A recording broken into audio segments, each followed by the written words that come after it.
बंदर को संभालते हैं, इसे जिंदा पकड़ना बेहतर होगा। लियांग जिनगू ने फिर ऑर्डर दिया, उस बंदर के करीब जाओ तुरंत। मेंग सीयू होर्ड के मूवमेंट्स मॉनिटर करते रहो। डैली चुंकिंग और वूडी आप ज़ोंबीज को क्लियर करो, बाकी सब मेरे साथ चलो ज़ोंबी किंग को पकड़ने। मेंग सीयू के गाइडेंस को फॉलो करते हुए उन्होंने जल्दी से होर्ड को ढूंढ निकाला। डैली चियांकिंग ने चीख कर बोला, आज मैं तुम्हें फिर से मार दूंगा। अचानक एक बड़ा एक्सप्लोजन टनल में गूंज गया, जिससे हजारों ज़ोंबीज एक साथ उड़ गए। उनके हाथ पैर जगह जगह बिखर गए। एक ही चार्ज में उसने क्राउडेड होर्ड में से 100 मीटर्स का रास्ता साफ कर दिया। ये देखकर वूडी मुस्कुराया और बोला, वाइस कैप्टन आप इतने तेज नहीं है, क्यों नहीं थोड़ा ब्रेक लेते और मुझे इसे संभालने देते। ये कहकर वूडी ने अपना हाथ उठाया, जो अचानक से एक नीली रोशनी में ढक गया। एनर्जी उसकी पाम में कन्वर्ज होती हुई। जैसे ही उसने अपने हाथ से ताकत लगाई, उसके इर्द गिर्द कई ब्लू एनर्जी ऑप्स बनने लगे। तुरंत वूडी ने अपने हाथ फैलाए और जोर से चीखा और सब लाइट ऑप्स निकल गए। ऑप्स ने ज़ोंबी होर्ड को लेजर कैनन की तरह चीर दिया। ज़ोंबी के शरीर बिना किसी रेजिस्टेंस के जैसे पेपर से बने हो तुरंत पेनिट्रेट होते गए। एक पल में ज़ोंबी होर्ड घने लाइट बीम से छिन गया। ये देखकर वूडी स्माइल करते हुए कहता है, तुम बेकार चीजें। वूडी की एबिलिटी का नाम फ्लोटिंग कैनन है, एक स्पेशल ट्रेड टाइप एबिलिटी जो मेटल पावर को हाईली पेनिट्रेटिव एनर्जी ब्लास्ट में बदलती है।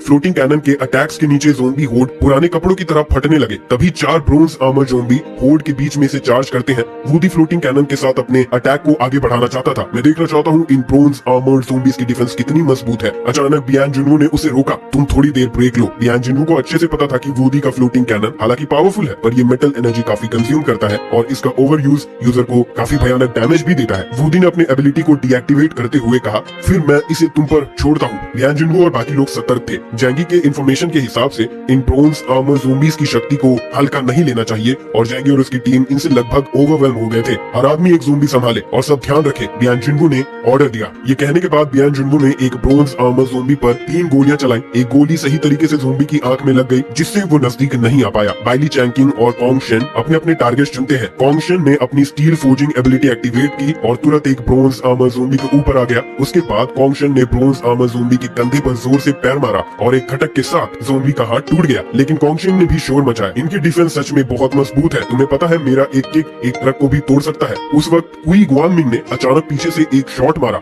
और तुरंत एक रोशनी की किरण ने कॉन्ग शेन के पास गुजरते हुए ब्रॉन्ज आर्मर ज़ोंबी के छाती में एक बड़ा गड्ढा बनाया। हुई गुआनमिंग जो एक अजीब बड़ा बंदूक पकड़े हुए था, मुस्कुराते हुए बोला, ये अकेला होने का वक्त नहीं है, टीम वर्क ही काम करता है। इस दौरान बियान जुनवू ने पहले ही ब्रॉन्ज आर्मर ज़ोंबी के दोनों हाथ खोल दिए थे और किसी ने देखा भी नहीं। उसने ज़ोंबी की गर्दन में गोली मार दी, लेकिन बियान जुनवू अब भी सेटिस्फाइड नहीं था। उसने अपनी हैंड गन को ब्रॉन्ज आर्मर ज़ोंबी के मुंह में डाल दिया और फिर जोर से ट्रिगर खींचा, जिससे वो तुरंत मर गया। हालांकि 4 ब्रॉन्ज आर्मर ज़ोंबी बहुत पावरफुल थे, लेकिन उन्हें इन्वेस्टिगेशन टीम की कोऑर्डिनेटेड एफर्ट से जल्दी संभाल लिया गया। लेकिन इन्वेस्टिगेशन टीम के लिए ये सिर्फ एक स्टार्टर मील था। तभी मेंग सुई अचानक अपने सर को पकड़कर चीख पड़ी, मुश्किल, ज़ोंबी होर्ड में आगे कुछ हरकत हो रही है। लगता है 6 ब्रॉन्ज आर्मर ज़ोंबी उस सफेद बालों वाले बंदर की रक्षा कर रहे हैं जो भागने की कोशिश कर रहा है और बहुत सारी ज़ोंबी होर्ड हमारी तरफ आ रही है। बियान जुनवू ने तुरंत अंदाजा लगाया कि वो सफेद बालों वाला बंदर ज़ोंबी किंग जरूर है और आने वाले होर्ड का मकसद वक्त खरीदना है। उसने तुरंत आदेश दिया, उनका पीछा करो, हमें आज इस क्रिएचर को पकड़ना है। लेकिन टनल के आगे ज़ोंबी और रैट होर्ड उनकी तरफ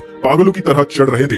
ये देखकर बियान जुनवू ने चुपचाप अपनी ग्लासेस उतार दी, सोचते हुए कि अब और वक्त खर्चा करने का नहीं है। फिर उसने एक्सटेंशन नेम के टेक्निक को एक्टिवेट की और पूरा टनल एक चमकदार सोने की रोशनी से ढक गया। सिर्फ कुछ सेकंड्स में ही टनल में 1 किलोमीटर तक के ज़ोंबीज राख में बदल गए। उस वक्त बियान जुनवू ने अपने मुंह और नाक को ढक लिया और जोर से खांस रहा था, लेकिन उसने अब भी आगे देखते हुए कहा, उनका पीछा करो। साथ ही रेडिएंट प्रोस्पेरिटी बेस के बाहर ज़ोंबी होर्ड ने किसी तरह का सिग्नल महसूस किया। अचानक उनका अटैक रुक गया, जैसे किसी ने उन्हें ऑर्डर दिया हो। उन्होंने पलटकर टनल की तरफ दहाड़ लगा दी। ये देखकर जिया होंगलियान हैरान थी, ये सब क्या हो रहा है। इस समय सबवे टनल में ज़ोंबी किंग जिंदगी और मौत की लड़ाई का सामना कर रहा था। वो एक ब्रॉन्ज आर्मर ज़ोंबी के ऊपर भाग रहा था। टीम ने जल्द ही उसका पीछा किया और उसने देखा कि सफेद बालों वाला बंदर ब्रॉन्ज आर्म्ड ज़ोंबी से रक्षा किया जा रहा है। बियान जुनवू ने जोर से चीखा, इसे जिंदा पकड़ना है। ये सुनते ही हुई गुआनमिंग ने तुरंत अपना स्पेशलाइज्ड शॉटगन उठाया और उस ब्रॉन्ज आर्म्ड ज़ोंबीज के लेग पर एम किया जो बंदर को लिए जा रहा था और एक गोली छोड़ी। ब्रॉन्ज आर्मर्ड ज़ोंबी एक जोर से गिर गया और सफेद बालों वाला बंदर उलट गया अपनी पीठ पर गिरते हुए।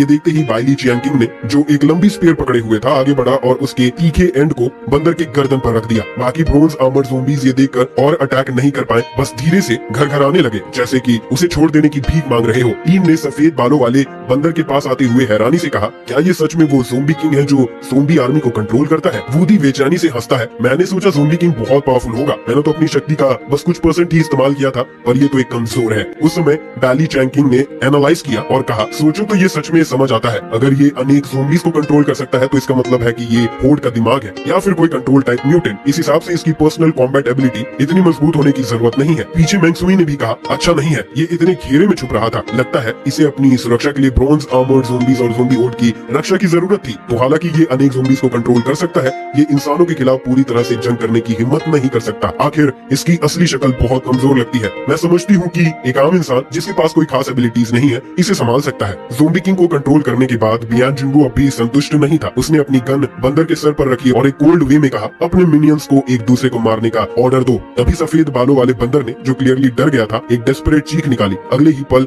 6 ब्रॉन्ज आर्म ज़ोंबीज ने तुरंत ऑर्डर्स को फॉलो किया। उनके चेहरे पर खून खराबे का इरादा था जब उन्होंने टीम को घेर लिया। बैली चैंकिंग की लंबी स्पेयर, जो अब एक्शन के लिए बेचैन थी, गोल्डन लाइट से चमक गई जब वो जोर से हंसने लगा। अपने स्पेयर का एक स्वीपिंग स्ट्राइक करते हुए उसने सभी आते हुए आर्म ज़ोंबीज को काट दिया। ये वाइस कैप्टन बैली चैंकिंग की एबिलिटी थी, iron wrist. Bronze armour zombie को संभालने के बाद टीम ने देखा कि पीछे एक ज़ोंबी होड़ हिल रहा है। बियान जिंगू तुरंत गुस्से से बोला, लगता है ये जानवर सच नहीं बोल रहा। फिर उसने सफेद बालों वाले बंदर को एक ही शॉट से सर पर मार दिया। बियान जिंगू को अच्छे से पता था कि जब तक ये प्राणी सहयोग करने के लिए तैयार नहीं था, इससे निपटना जरूरी है, वरना ये और भी ज़ोंबी होड्स को बुला सकता है। उस समय मैंगसुई ने अपनी बैकपैक से एक बॉडी बैग निकाला, सफेद बालों वाले बंदर को अंदर रखा और फिर उसे अपने पीठ पर उठाया। थोड़ी देर बाद ग्रुप ने जल्दी से अंडरग्राउंड टनल छोड़ा और नजदीक के सबवे एंट्रेंस पर आ गया। जैसे ही वो सरफेस पर आए, उनकी आंखें खुली की खुली रह गई। बर्फ से ढकी हुई प्लेन्स ज़ोंबी से भरी हुई थी, लेकिन इस समय वो बस बर्फ के तूफान में खड़े थे, बिना किसी पर्पस के आसपास देख रहे थे, जैसे उन्होंने अपना टारगेट खो दिया हो। यान जुनहो ने कहा, ज़ोंबी किंग को हमने संभाल लिया है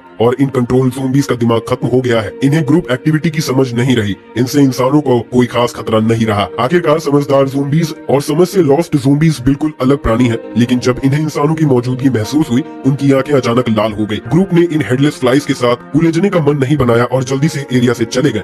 उन्होंने अपने व्हीकल के पास वापस आकर व्हीकल पर सफेद बालों वाले बंदर को रखा, फिर एक सफेद प्रोटेक्टिव सूट पहना, व्हीकल के अंदर एक टेम्पररी ऑपरेटिंग टेबल सेटअप किया और डिसेक्शन शुरू कर दी। उन्हें ज़ोंबी किंग से कुछ जानकारी इकट्ठा करने की जल्दी थी ताकि देख सके कि क्या वो ज़ोंबी वायरस को खत्म करने का कोई तरीका ढूंढ सकते हैं या नहीं। मैंगसुई एक पल भी रुकने नहीं लगी, रात भर व्हीकल में काम करती रही। अगली सुबह जब आसमान हल्की रोशनी से भरा था, मैंगसियू आखिरकार मोटर होम से बाहर आई और बियान जिंगू से सीरियस होकर कहा, एनालिसिस रिजल्ट आ गए हैं। ये बंदर असल में कोई प्रिमिटिव नहीं है, ये कभी इंसान था, या कम से कम ये तब तक जब तक इसे ऐसा नहीं बदल दिया गया। इसके बॉडी में ज़ोंबी वायरस का एक बड़ा मात्रा है जो ज़ोंबी किंग दूसरे कॉर्प्सेस को ट्रांसमिट कर सकता है, उन्हें ज़ोंबीज में बदल देता है। लगता है ये वायरस का इस्तेमाल ज़ोंबी के साथ एक प्रकार का संबंध बनाने के लिए करता है, जिससे ये होड़ को कंट्रोल कर सकता है। ज़ोंबी किंग खुद समझदार है, इसका दिमाग इंटैक्ट है, जो इसे ज़ोंबी होड़ से फीडबैक प्राप्त करने के आधार पर अपनी स्ट्रेटेजीज को लगातार सुधारने की क्षमता देता है। बैली चेंकिंग ने बेचैनी से कहा, ये तो ह्यूमंस की तरह ही लगता है। हुई गुआन मिंग ने भी ऐड किया, ये हमारे पहले प्रेडिक्शन को कंफर्म करता है। अगर हम हेवनली सीसिटी में सभी ज़ोंबी किंग्स को खत्म कर दे तो ये ज़ोंबी क्राइसिस खत्म हो जाएगी। सोचो तो बस कुछ बंदर ही हैं। मैंगसियू ने सबको जानकारी दी, हमने अब ये कंफर्म किया है कि ये प्राणी असल में ज़ोंबी किंग है। चाहे कितने भी ज़ोंबीज हो, ज़ोंबी किंग के आदेश के बिना ये कोई खास खतरा नहीं बनेंगे। आखिरकार म्यूटेंट्स की दुनिया में कलेक्टिव कॉन्शियसनेस खो देने पर कोई भी शक्ति इन डेड थिंग्स को आसानी से खत्म कर सकती है। लेकिन उस समय बियान जिंगू ने विचार किया, मुझे नहीं लगता ये इतना सिंपल है। जब हेवनली सी सिटी में एक से ज्यादा ज़ोंबी किंग्स है, तो पहला ज़ोंबी किंग कहाँ से आया? इस ज़ोंबी वायरस का सोर्स क्या है? इसे हम कैसे समझेंगे? मैंगसियू ने सर हिलाते हुए कहा, ये सच में एक बड़ा क्वेश्चन है। ज़ोंबी होड़ का स्केल इतना बड़ा है कि हमारे पास इसे ट्रेस करने का कोई तरीका नहीं है, लेकिन ये बहुत संभव है कि ये सफेद बालों वाला बंदर सिर्फ एक ज़ोंबी ही है जो असली ज़ोंबी किंग द्वारा इन्फेक्शन का स्रोत बनाया गया है और इसका पर्पस होड़ को बनाना और कमांड करना है। सफेद बालों वाले बंदर को कंट्रोल करने के बाद बैली चैंकिंग ने हंसी मजाक किया, लेकिन हम खाली हाथ नहीं आए हैं। कम से कम हमें कुछ अच्छी खबर पता चली है। अगला कदम हमें बस ज़ोंबी किंग्स पर फोकस करना है। जब तक हम ज़ोंबी किंग्स को संभाल लेते हैं, होड्स कोई समस्या नहीं रहेगा। मुझे नहीं लगता ये मुश्किल है। आज की तरह हमें बस ज़ोंबी किंग को ढूंढना है, उसे संभालना तो आसान है, बस उन्हें ढूंढना थोड़ी परेशानी की बात है। ये सुनकर वूडी ने अपना चेहरा ढक लिया और कहा, इतनी सारी सबवे लाइंस के साथ उन्हें ढूंढने में कितना समय लगेगा? काश हम सभी को एक जगह इकट्ठा कर सकते और मेरी फ्लोटिंग कैनल को चलाकर सबको ब्यू ब्यू ब्यू करके खत्म कर सकते। सभी हंसी रोक नहीं पाए। तुम बहुत आसान सोच रहे हो, अगर ये इतना आसान होता तो हेडक्वार्टर्स को हमें भेजने की जरूरत नहीं पड़ती। तभी बियान जिंगू जो सोच में था अचानक बोला, सबको इकट्ठा करना और एक बार में खत्म कर देना सच में एक आइडिया है जो सोचने लायक है। सभी लोग हैरान हो गए, सिर्फ वूडी की आंखें चमक उठी और वो खुशी से हंसने लगा। देखा, महान सोचने वाले लोग एक ही तरह से सोचते हैं। मेरा आइडिया बहुत अच्छा है। इस दौरान बैली चैंकिंग ने गंभीरता से सोचा। ये संभावना देखते हुए वो धीरे से कहता है, ये कहना आसान है, लेकिन ज़ोंबी होड्स जो हेवनली सी सिटी में फैली हुई है, उन्हें इकट्ठा करना इतना आसान नहीं है। कॉन्गशेन ने भी ऐड किया, अगर हम वाकई में उन्हें इकट्ठा कर भी लेते हैं तो इतनी बड़ी संख्या से निपटना काफी मुश्किल होगा। बियान जिंगू ने आराम से सोचा और कहा, अभी के सिचुएशन को देखते हुए ज़ोंबीज की हरकतें सच में एक पर्पस रखती है। हालांकि ये जिंदा इंसानों की तरफ आकर्षित होते हैं उनका असली पर्पस मेन बेसिस है। अगर ऐसा है तो हम 5 बेसिस के सभी लोगों को इकट्ठा करके सभी होल्ड्स को अपने तरफ आकर्षित कर सकते हैं और फिर एक बार में ज़ोंबी किंग को खत्म कर सकते हैं। अगर ये तरीका काम करता है तो ये मेरी थ्योरी को साबित कर देगा।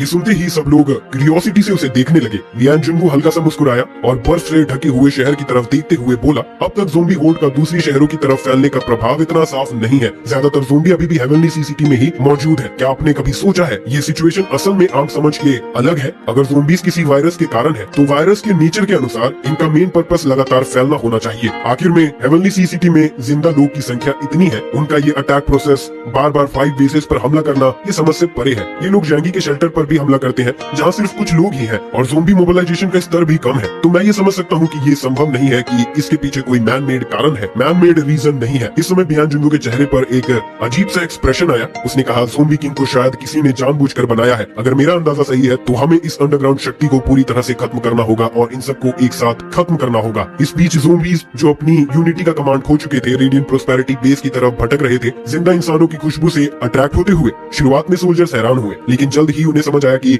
इन ज़ोंबीज की लड़ने की क्षमता काफी कम हो गई है और अब इन्होंने पहले की तरह बिहेवियर नहीं दिखाया। ये देखकर जिया होंगलैंड ने एक राहत की सांस ली, ये नहीं जानते हुए कि असल में क्या हुआ था, लेकिन ये समझ लिया कि ये अच्छी खबर है। उसके पास क्विंटीन ने एनालाइज किया। मुझे लगता है ये river south domain investigation team से जुड़ा हुआ हो सकता है। उस इन्वेस्टिगेटर की शक्तियों को देखते हुए जिया होंगलैंड का चेहरा सीरियस हो गया। ऐसा हो सकता है, उसने सोचा। सिर्फ 7 लोगों की टीम ने हेवनली सिटी में अपने पहले दिन पर ही एक बड़ी समस्या को सुलझा दिया, जो इन्वेस्टिगेशन टीम के लिए उसकी रिस्पेक्ट को और गहरा कर रहा था। जब रेडियंट प्रोस्पेरिटी बेस ज़ोंबीज द्वारा घेर लिया गया, स्नो वॉरशिप सेक्ट भी नहीं बची। एक रात की लड़ाई के बाद स्नो वॉरशिप सेक्ट ने एक बार फिर कॉर्प्सेस का एरिया देखा। खुशकिस्मती से उन्होंने वक्त के साथ ज़ोंबी के खिलाफ कुछ एक्सपीरियंस इकट्ठा किया, इसीलिए मौत की संख्या धीरे धीरे कम हो रही थी। नए प्रीस्ट ली जियान के परिवार को पिछली रात अच्छे से रखा गया था, लेकिन उसका बेटा ली काइले अपनी गर्लफ्रेंड जू बेबे के लिए चिंता करते हुए खुद को खतरे में डालकर उसने उसे ढूंढने निकल गया। इस समय ली जियान और उसकी पत्नी कैंप के बीच से गुजरते हुए अपने बेटे का नाम लेते हुए गए। जब वो एक बंगलो के कोने पर पहुंचे तो उनके सामने एक सीन उन्हें बिल्कुल हैरान कर गई। उनका चेहरा उदास हो गया। उन्होंने देखा कि उनका बेटा ली काइले जमीन पर खून से ढका हुआ पड़ा है। उसका लोअर बॉडी खून से भरा हुआ था। युआन कोंगे जो उसके सामने बैठी थी एक नाइफ के साथ, और उसकी आंखें एक प्रिजर्व खुशी दिखाती थी। ली जियान का दिमाग खाली हो गया और वो इंस्टिंक्टिवली चिल्लाया, काइले, और अपने बेटे की तरफ भागा। युआन कोंगे ने भी देखा नहीं, बस अपनी बाईं हाथ से ली जियान की तरफ नाइफ डाल दिया। अचानक एक जोर की आवाज हुई। ली जियान को ऐसा महसूस हुआ जैसे उसने एक ट्रक को हिट कर दिया हो और वो 4 या 5 मीटर पीछे गिर गया। उसकी पत्नी ने इस सीन को देखा, वो बहुत गुस्सा हो गई, जबकि युआन कोंगे अब भी नीचे झुकी हुई थी, अपने आप से बातें करते हुए। ये बहुत गंदा है, तुम्हें पवित्र करना होगा। ली जियान और उसकी पत्नी पूरी तरह से निराशा में थे, समझ नहीं पा रहे थे कि एक पवित्र लीडर ने उनके बेटे को क्यों नुकसान पहुंचाया। तभी हाई प्रीस्ट सिंगी जियान आया। अचानक युआन कोंगे के पीछे से गले लगाते हुए और धीरे से समझाते हुए बोला, महारानी शांत हो जाओ। युआन कोंगे का शरीर टफ हो गया और वो अपने आप से कहती रही, खुद को क्षमा नहीं किया जा सकता, मैं उसकी मदद कर रही हूँ। जेंगी जियान ने शांत होकर कहा, मुझे पता है लीडर हमेशा सही होती है। ये कहकर उसने युआन कोंगे को उठने में मदद की और वो बिना पीछे देखे वहाँ से चले गए। ली जियान और उसकी पत्नी सिर्फ उन्हें हेल्पलेसली देखती रही।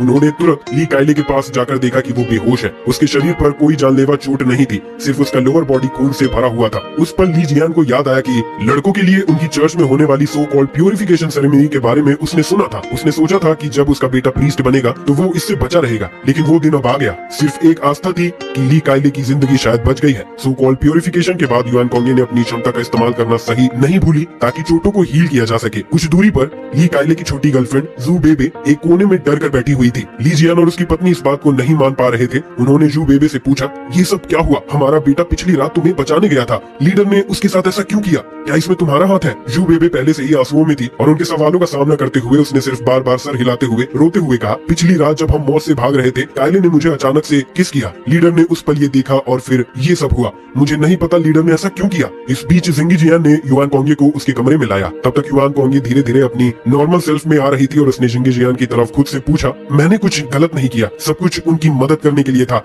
मैं उनकी गलतियां ठीक कर रही थी। जेंगी जियान ने प्यार से देखा और कहा, तुमने सही किया, ये सब बच्चे की गलती है। फिर वो युआन कोंगे की गोद पर लेटे हुए बोला, इस एपोकलिप्स में ऐसे प्यार की कोई जरूरत नहीं है। पुरुषों और महिलाओं के बीच के सभी इम्प्योर रिश्ते नियमित होने चाहिए। युआन कोंगे ने साय किया, ये तो अफसोस है कि वो मेरे अच्छी नियति को समझ नहीं पा रहे। उसने जेंगी जियान के गले को सहारा देते हुए कहा, अगर सभी पुरुष तुम्हारे जैसे होते तो दुनिया इतनी गंदी नहीं होती। इस पर युआन कोंगे अचानक